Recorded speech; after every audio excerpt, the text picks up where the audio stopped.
Hey everybody, welcome back. So I had a rather important topic for today's video. I wanted to talk about mental illness and employment. So a lot of people deal with mental illness, and mental illness kind of exists on a spectrum. Some people are still able to maintain employment and work with mental illnesses while others cannot, because circumstances like that just vary from one person to the next. So if you're somebody who is still able to work, but you do have some issues with mental illness, what are some things that you might want to think about that may come up at some point? Well, the first one being stigma is a pretty big one. Some people choose to keep their mental illness kind of hidden, like kind of to themselves. And some are able to do that rather successfully, while others, on the other hand, are not. And even if they do keep it to themselves, they may have certain symptoms that become more apparent over time. And then kind of talking about it doesn't really become optional at that point. They kind of have to. So, unfortunately, there's a lot of stigma, really, in general, with mental illness, and unfortunately, the workplace is no exception. So, if you find yourself being ridiculed a lot for having a mental illness, basically, it's one of those things that, like anything, you're allowed to stick up for yourself. It's just kind of how you do it that you might have to be kind of careful. Because I always really kind of prided myself, like, if people really didn't know a lot about certain things, especially mental illness, politely educating them and just kind of informing them. That way, if it was something that, if somebody was being kind of, like, prejudiced about it and they didn't realize it, or they're stereotyping, or they just maybe were talking about something altogether, like if they said something about depression that was just plain wrong, like inaccurate, and they didn't realize that, and I would be like, that's not actually how it works, right? And sometimes people don't know until they are presented with that information. Even if they are, sometimes they don't change their mind. It's just they're just kind of stuck in their ways, and unfortunately that makes things very difficult. But so stigma is a very, very harsh reality in the workplace.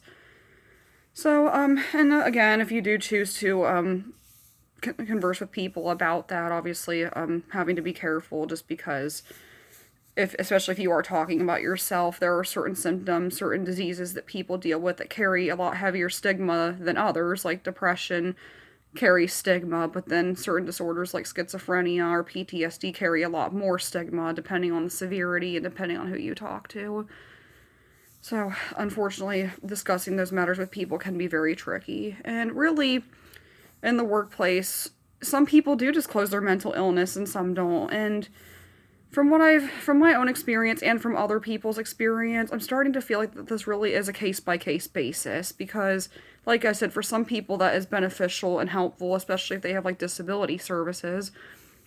If you have a disability, you're more than likely your employer is going to need to be aware of that, because they're going to need to be able to grant you accommodations, whether it's just your overall environment altogether, or if you have to have FMLA, like if you have periods of time where you have to take a leave of absence because your symptoms act up, or you have something going on, like with any other medical condition, like if you were to have, like, surgery or something, you'd have to take time off work. And then there's things like mental health, where not only is it just a matter of, like, your symptoms acting up, but it could be, like, especially bipolar being a good example, like if you had a really bad episode and you needed to get inpatient treatment, that you might have to take time away from work to do so.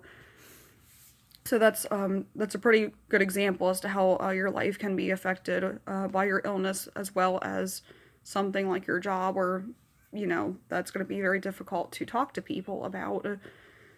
So basically, if you are somebody who has who's in that kind of situation, and you really have to kind of discuss that with people, like I said, you can just be very careful how you go about it. And if you're somebody who has services to kind of help you out, I feel like that is a little bit easier, not only with keeping your employer in the loop about things like that, but also things like discrimination, because you would think that nowadays discrimination would be something that has improved over time and that it wouldn't happen as often anymore, but unfortunately it still does in many areas, and mental illness is no exception. And that is something that a lot of people still face probably every day. And, of course, even though there are laws in place to protect people from things like that, there are people that can try to go out of their way to try to do that anyway, and to try to hide it, or They can try to let somebody go and say it's for another reason when really it's not. And those situations can get very political and or complicated based on that. So, yeah, mental illness in the workplace, very interesting combination, so many things that can be affected. Another very big one being, especially kind of back to the FMLA kind of leave subject. Sometimes it may not even be, you may not even have FMLA for your job or even have to take extended periods of time away from work. But if you have certain times where, if you have a mental illness that's acting up and if you have to call off a lot, that could be a pretty good example. And people can struggle to maintain employment for reasons like that because, things like that can happen very sporadically. They can happen very randomly. And that's not always something that's very easy to come forward about because, when you call off work, people think illness, and mental illness is an illness. So if you ever had to call off work for something like that, that's not an easy thing to discuss with anybody, whether it's a close friend, a coworker, employer, any of that stuff. So if you have an illness that, maybe that has caused issues in the past, really kind of looking into your options.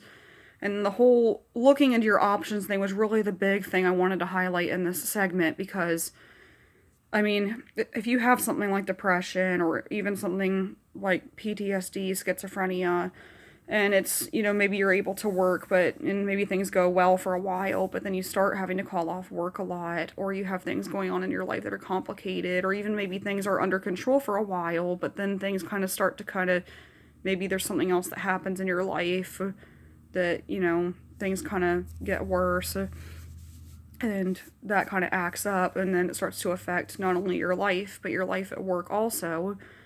And if it's like, hey, you have a pretty good stretch for a while, but then it starts really wreaking havoc on your life, it might possibly be time to look at, into other options, like if you had to get FMLA for a certain condition, or if it's the type of job you have itself where maybe this particular job is not suitable for you because of your mental illness, maybe it's too stressful, maybe it's not the kind of work you're looking for, or maybe when your mental illness acts up, maybe you don't have as much time that you need to take care of that and still maintain your job.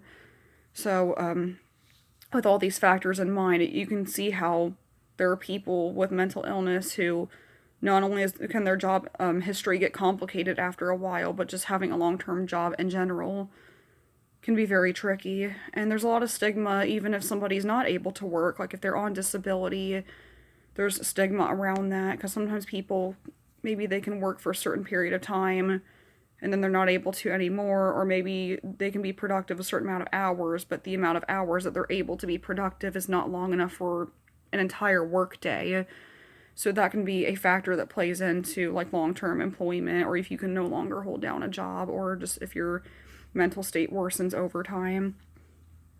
So if you're somebody who's struggling with issues in this category, don't be afraid to look into your options and see if there's anything you can do to kind of, like I said, if you need to get another job that's more suitable for you, or if you need a job coach, they're very, very helpful. And I don't know how many, because disability services, it seems like that they're very helpful for a lot of types of disabilities, and that's really wonderful and really gives those people a lot more independence, and it gives them hopefully a better leg up in the workplace in terms of combating discrimination laws and unfair treatment and workplace conditions. So I don't know how many people actually get them for mental illness related stuff, but if it is kind of on a disability level where it affects your life quite a bit, makes it hard for you to interact with people, socialize, kind of really typical things in a work environment that maybe most people don't think about, that can be something that you might need to look into if it is something that's been an issue for years or costs you a lot of jobs, or if you've dealt with a lot of barriers in your life, like you've had a lot of employers that have tried to kind of get you out of the equation, like they tried to, like they don't want you anymore and they try to find ways around that. And it's just such a hard topic to talk about because it's just so poorly understood. Disabilities and stuff in general, I just, certain ones I can't imagine. To think how poorly people are treated I mean, nobody's perfect, everybody's human, and to just think of people being treated badly just for being who they are, and that's just who they are at the end of the day. That's you're you have your personality, you have all these things about you, but sometimes, I mean, certain things for people are different than others. Certain things are harder for others, whether it's working, talking. Yeah, there's just so many things that people do every day that we don't always think about if it doesn't affect us. So I can't imagine having certain types of disabilities that really just make life harder, because sometimes if you have an invisible disability, even, it's very difficult because it's not apparent. I feel like if you have one that's more obvious, of course, people, it's easy for them to make judgments and notice that about you. But then, of course, if you have an invisible disability like mental illness, they may not see it, but they may know that something's not right about you and they don't know what, and they just, I don't know, instead of them mocking your appearance, they may just mock your behaviors or your mannerisms, and all of which are very hurtful. And I'm hoping that, I'm hoping that this topic, all of that, whether it's, again, physical disabilities, mental disabilities, any other ones, I hope that this will be a topic over time that will get easier to talk about. I really hope it's better now than it used to be. I guess maybe I'm not the best person to judge that, but all I know is it doesn't get talked about enough, and it's just something that's very hard to talk about because it's just something that, it's just so aggravating, and it's just a very deep topic. So, yeah, I'm kind of rambling a little bit, I guess, but if you're somebody who's dealing with these kind of situations, there are options out there, and don't be afraid to weigh your options. Don't be afraid to talk to people. And even if you don't feel like you have the freedom to talk to your employer or even people you work with, there's nothing wrong with getting assistance from an outside source, like disability services, or even if you need to do your own research to see, like, okay, maybe you don't know if you need a job coach or not, or maybe kind of disability related things, but if you're still wondering where to start because something needs to change, something that's been affecting your life for a long time, and you don't want this to be a bigger issue in the long run, especially if you've lost several jobs because of it, there's nothing wrong with just kind of looking around and seeing what your options are and seeing what exactly you can do. Because if you're working in an environment and you just don't feel it's right for you, and I mean, hopefully it's a healthy environment, but if it's even a toxic one at that too, I mean, you don't have to put up with that. And as a person, you have rights. Everybody has rights. You have a right to feel safe where you work. You have a right to, go to work and just kind of do your thing like everybody else. I mean, you're allowed to feel safe in your environment. You're allowed to feel comfortable in your environment. And you're allowed to have the same privileges and freedom as everybody else, even if you're different from them. It doesn't matter. Like, there are basic rights every person is supposed to have. And if you don't feel like that you're getting those, and they're even maybe violating those, then that's an issue. And, I mean, I feel like it's so, like, you hear about situations like that all the time, and it's so hard to get them under the light because, maybe somebody does a good job kind of hiding it, or, maybe people are afraid to report it, and that just makes it so much harder. So, yes, mental illness can affect you even in the workplace. And, I mean, sometimes with mental illness, there's only so much that we can do in terms of just actually having the illness, but then there are things that we can do in terms of, like, okay, you have this mental illness, so how can I maintain employment, but also be sure I'm taken care of too. So don't feel like that you have to have the bare minimum just because you have something you have no control of.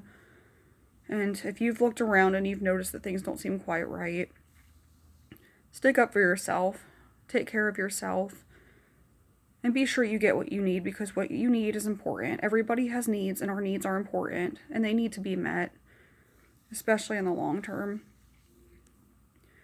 So I hope that this video is very helpful to a lot of people out there that have faced issues in this department, because it's, like I said, it's not easy to talk about, and something that people need to talk about. So, until next time, have a great day, guys.